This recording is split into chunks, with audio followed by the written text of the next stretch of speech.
محامي صدام حسين خليل الدليمي يقول: كنت في لحظة ما في أشد حالة من حالات الحرج في أن أطرح على الرئيس صدام حسين سؤالا يجول في نفسي ولدى الكثيرين، وكنت قد أقسمت له أن أطرح عليه كل ما يجول في خاطري من تساؤلات تهم العراقيين والعرب والرأي العام بصراحة وبدون أي مجاملة، وأن أنقل له كل ما كان يتداول في الشارع.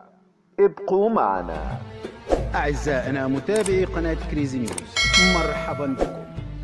برجاء الاشتراك في القناة وتفعيل زر الجرس ليصلكم كل جديد، ولا تنسوا.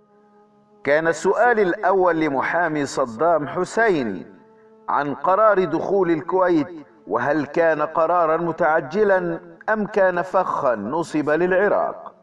فأجاب صدام حسين بكل هدوء: يا ولدي، إن الدماء العراقية التي سالت طيلة فترة 8 سنوات من الحرب مع إيران كانت دفاعا عن الكويت وغيرها، وقد تحمل العراق الكثير في سبيل أمته ومحيطه العربي، وهي بعض من المبادئ التي حملناها وجئنا من أجلها. لكن الكويت كانت تقوم بإغراق السوق بالنفط وتسرق بصورة غير مشروعة نفط العراق. لقد خرج العراق من الحرب مثقلا بديون تبلغ 40 بليون دولار عدا المساعدات التي قدمتها الدول العربية، ويعتبر بعضها ديونا علينا. وقد أثقلت ميزانية العراق، وبدلا من أن تساعدها الكويت بعد خروجه من الحرب، بالعكس قامت بإيذائنا. كنا قد نبهنا مرارا، وخاصة في مؤتمر قمة بغداد الاستثنائية عام 1990 ومن قبلها، لدور الكويت والإمارات في تخريب اقتصاد العراق بعد خروجه منتصرا من الحرب. في عام 1990 وفي شهر تموز على ما أذكر، والكلام على لسان صدام حسين رحمه الله، وبعد احتدام الأزمة بيننا وبين الكويت، وبعد أن أصبح حلها بالحوار أمرا صعبا، قمت باستدعاء السفير الأمريكي في العراق بحضور الرفيق طارق عزيز لإجراء مناقشة سياسية شاملة معها، باعتبارها ممثلة بلادها حول العلاقة بين العراق وأمريكا، وكذلك مناقشات التطورات الجارية، ولإيصال رسالة إلى الرئيس بوش الأب إن مساعدة دول المنطقة ومنها دول الخليج للعراق في مواجهة إيران لم تكن اعتباطية، وإنما لخوفهم من أن تكتسحهم الثورة الخمينية التي أرادت إيران تصديرها للعراق ولدول المنطقة لكي يبدأ بعدها الطوفان. لكن وقوف العراق بوجه هذا المد العنيف الشرير الذي ما كان بالإمكان التفاهم معه إلا بلغة القوة المضادة على أساس الفعل ورد الفعل، حال دون تصدير هذه الثورة، إضافة لأسباب قد ذكرناها سابقا حول دخولنا إلى الكويت. فأنت تعلم يا أستاذ خليل أن موضوع الشرف بالنسبة لنا هو خط أحمر، وإن الذي أثارنا وآذانا وكان السبب في إسراعنا باتخاذ قرار دخول الكويت هي تلك الكلمات المهينة لشرف المرأة العراقية. كنا قد سمعنا كلاما جارحا من المسؤولين الكويتيين تجاه حرائر العراق وماجداته، وهو كلام مخالف لقيمنا العربية الأصيلة. وقد سمعتم وسمع العالم كلامهم البذيء ومن أعلى مستوياتهم الرسمية، وتعدى ذلك كل الحدود الذي ما عاد بإمكاننا السكوت عنه. لقد اتخذنا قرارنا بدخول الكويت واستعادة حقوقنا المغتصبة بعدما نفذت كل الجهود لحل الأزمة سلميا. لقد حاولنا جاهدين حل الخلافات القديمة المتجددة مع الكويت بكل الوسائل، حتى عندما زارنا الرئيس حسني مبارك قبل نهاية شهر تموز عام 1990 سألني أثناء اللقاء سؤالا محددا: هل تنوي القيام بعمل عسكري ضد الكويت؟ قلت له في حينها: نحن لا نريد استخدام القوة العسكرية ما دام هناك أمل في نجاح المفاوضات، وطلبت من حسني مبارك ألا يبلغ الكويت بذلك كي يكونوا مرنين في المفاوضات ويتركوا عنجهيتهم واستقواءهم بالأجنبي، لأننا نعرف الكويتيين جيدا. وقد سألني إن كانت قواتنا في الجنوب هي التحضير لعمل عسكري ضد الكويت أم لردعهم وتخويفهم، فأكدت للرئيس حسني مبارك مقاصدنا هو أن نردعهم ونخوفهم، وحينها وافقت على ما طرحه مبارك، وأبدينا رغبة صادقة في حل كل المشاكل ضمن الإطار العربي.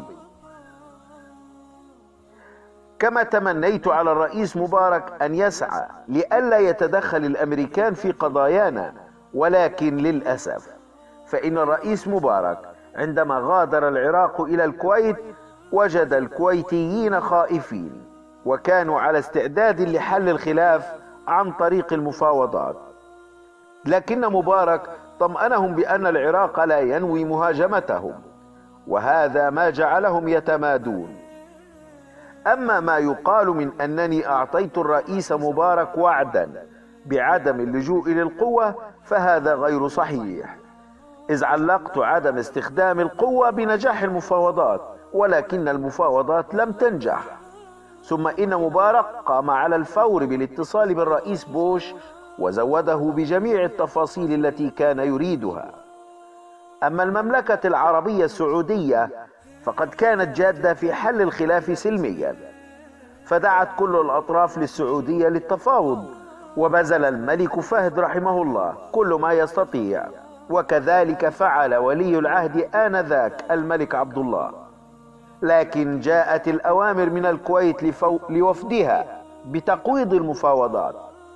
كانت المملكة حريصة كل الحرص على إبعاد شبح الحرب عن المنطقة وكذلك التدخلات الأجنبية، لكن الولايات المتحدة الأمريكية استطاعت أن تخدع المملكة العربية السعودية والرأي العام العالمي بأن العراق ينوي مهاجمة السعودية بعد اضطرارنا لدخول الكويت. لقد استطاعت أمريكا أن تؤلب علينا الرأي العام وحتى بعض الدول الإسلامية والعربية، وقد خدعت هذه الدول، وكان انضمامها للمعسكر المعادي بحجة حماية المقدسات في المملكة. كان عتابنا كبيرا على الإخوة في السعودية وفي الخليج العربي، إذ كان عليهم أن يتذكروا أن الخميني وقواته لولا العراق كانت ستجتاح الرياض والكويت والدوحة والمنامة ومسقط، وربما امتد طوفانهم لمصر وللمغرب العربي. يستكمل صدام قائلا: لقد أفشلت كل الوساطات والجهود، وكنا على وشك أن نحل الموضوع وتتوج الجهود بانسحاب مشرف ويتم تسوية الخلافات بصورة سلمية. لكن الرئيس مبارك كان يدفع بالأمور بالاتجاه الذي حصل، إما لهوى في نفسه أو انتقاما مما حدث أيام أنور السادات، إذ كان للعراق موقف رائد وواضح حين طالب بإخراج نظام السادات من جامعة الدول العربية بعد زيارة السادات لإسرائيل. وربما كان الرئيس مبارك يدفع بالأمور لمصالح مادية، وهذا يبدو واضحا حيث انهالت على نظامه مليارات الدولارات، والعراق لم يقصر أبدا مع مصر، وخاصة مع الرئيس مبارك شخصيا. ويستكمل صدام: لا أريد الدخول في هذه التفاصيل فهو يعرف كل شيء. ولقد بذل مبارك جهودا كبيرة للدفع باتجاه العدوان على العراق، وخاصة في قمة القاهرة بعد دخول العراق للكويت. ويستكمل صدام قوله: لقد رأى العالم بأسره كيف كانت جلسة القمة ومشاجرة مبارك مع العقيد معمر القذافي الذي كان يسعى لحل الأزمة بعيدا عن التدخلات الخارجية. كان بإمكان مبارك أن يفعل الكثير ويترك للشعب المصري العظيم غلق قناة السويس، وبذلك يجنب نفسه الإحراج. ويستكمل صدام: أما من يتهم الملك حسين بأنه دفع الأمور باتجاه دخولنا للكويت فهذا كلام غير صحيح، فلقد بذل الملك حسين جهودا كبيرة لحل الأزمة، وكان يحذر دائما من قوة أمريكا وقدرتها على التدمير.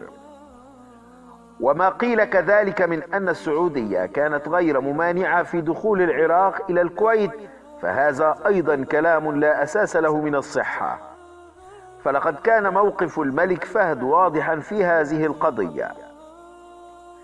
يستكمل صدام: إذن يا أستاذ خليل، بعد أسبوعين من دخولنا الكويت كنا مستعدين للانسحاب، وقد كان لنا عدة مطالب، منها تسوية كل القضايا في المنطقة ككل وليس على أساس الانتقاء والتجزئة، لكن بعد نشر القوات الأمريكية والحليفة معها في السعودية بعد أن عبرت المحيطات قررنا ومن باب المواجهة التي ستفرض علينا أن نأخذ موقفا أكثر تحسبا.